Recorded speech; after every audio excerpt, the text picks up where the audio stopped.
Hi Travel Fam! Today I'll share with you the most popular and recommended boutique hotel here sa Camiguin. Walang iba kundi Bintana sa Paraiso. Let's check out kung worth it ba talaga magstay dito. Getting there is a steep, zigzag downhill slope that a motorella driver might hesitate to bring you there. Bihira ang public transportation dito sa lugar na to, so better meron kayong rented na motorcycle. Or you can rent a multicab there. Multicab. Yan yata pwede mo pa. Upahan, it's 1, 2. Try natin. Pumunta ng walkway. Pag wala talaga, balik tayo dito. Finally, we're here na sa road. We'll wait for motorella. Doon manggagaling. Yan, so kasi mahirap yung public transportation. Babalik na lang kami. Doon na lang kami kakain sa Bintana sa Paraiso. So, mag-check-in tayo. Yes po, ma'am. Karang. Mabuhay po. Welcome po. Buti na lang, hindi na kami umalis. It's 1:15 p.m. Inaalaw na nila kami mag-check-in kasi malinis na siya. So, check-in na tayo.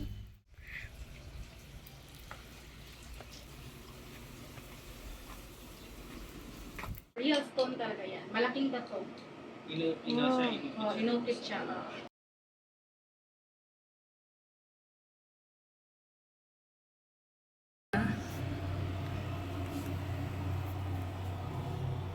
Ang cute ng restroom. Medyo madilim lang siya. May toiletries. May towels. May fridge. And meron tayong free water. And then meron tayong free coffee. Free na tea. Then ito, may mga price na to. 250. Ang lace 250 as well. And then this wine, red wine. Walang price ang wine.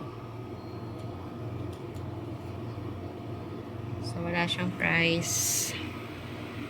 Then meron kettle, emergency light, at may electric fan. So, pag brown out, electric fan ang gagamitin. Yun lang yung parang local food. Yes, yung adobo, ganun. Yun lang. Surol. Sarol lang. Yung ginataang manok, ganun. There's the food.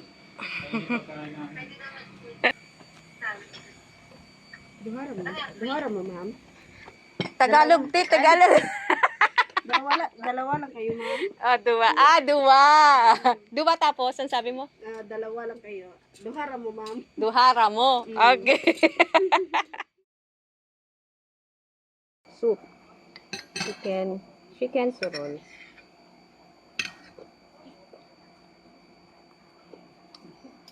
Parang sarap. Parang sopas na manghang. Na, diba? Na parang may curry ang dating. Wait lang. May oregano. Tinan mo yung ano niya. Yung dahon. Oregano. Oregano. Masarap siya. Tapos parang refreshing sa sa lalamunan. Kasi nga yung oregano. Best to. Spring roll. Akal din to. Let's try the mango float. Uy, tigas. Frozen.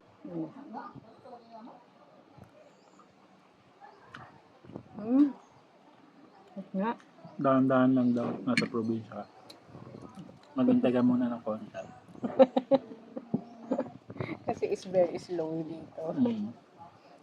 Sabor mo rin yung moment. Appreciate the view.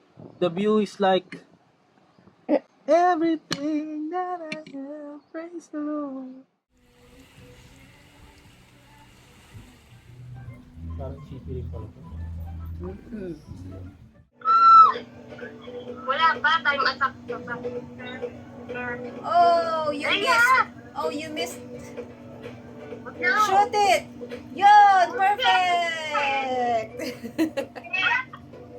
Daya.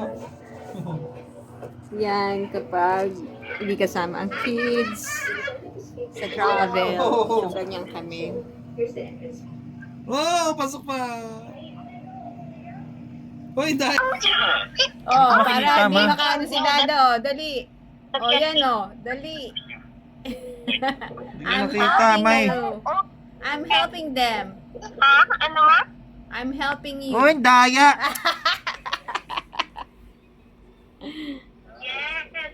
Yes! Buhay na din yung air ko. Patay buhay, patay buhay. Pero hindi naman mainit. Kahit medyo namamatay. Yun lang pala ang downside dito. Nawawalan ng kuryente. Pero kahit nawalan ng kuryente, hindi nawawalan ng ilaw, internet, saka yung sa TV kasi meron naman yata silang generator. Yun lang, aircon di kaya. Kaya pala merong electric fan. So, walang signal dito, so hindi ako naka-mobile data. It was connected to their internet. I think it's a Starlink. Simula nung huling nung kuryente, hindi na siya mag-connect ulit yung internet. So, I'll try to contact someone para tawagin mo yung mga front desk dito, yung mga staff. You have to use the bell. Pero dapat sa labas. So, dumating naman si Kuya. Effective naman yung bell. May dumating. So, in-assist naman tayo. Yun ang problem. Kasi na kada mawawalan ng kuryente, mag-re-refresh yun. So,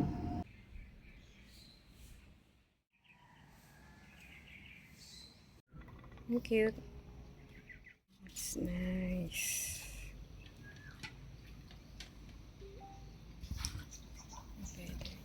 Here.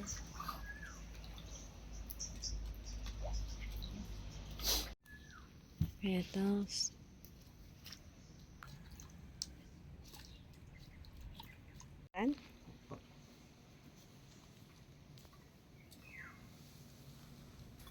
Hindi kaya pag kumain ka dyan, malaglag yan.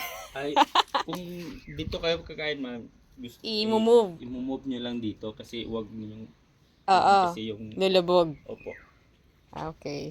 Thank you. Alalay lang po pag That's called Dada.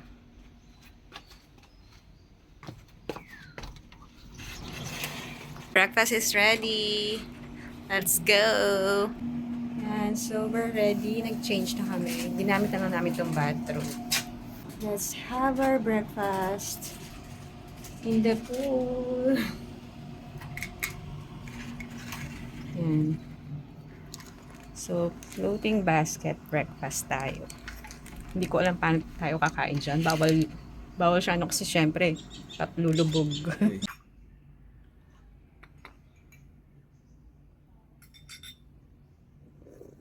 hindi tayo lamig. Coffee. Oo. Spring rolls and yung Filipino breakfast na tocino. Kuya. May isda eh. May isda dyan. Hmm. Kanina ang dami. Nag-work ako. Naririnig mo talaga.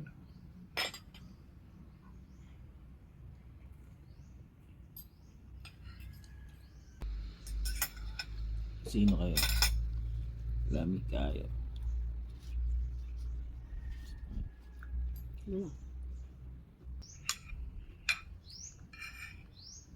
Buti na lang pag Tuesday.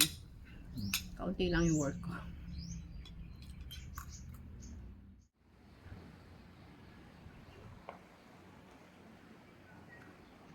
Nandito kami sa tapat ng bintana sa Paraiso.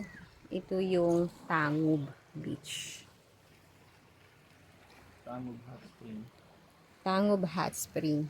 Meron daw ditong part na siya, may parang mainit na tubig or parang may kumukulo siya. something. Diyan. Mainit lang siya kapag low tide. Pero pag high tide, hindi. So, nandito lang siya, maraming bato. Let's go to Tango Beach.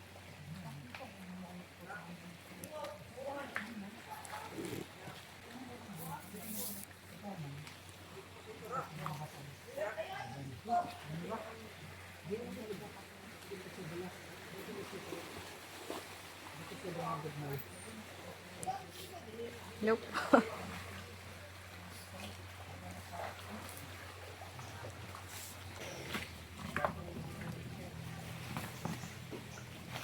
So, dito na tayo sa Tango Hot Spring.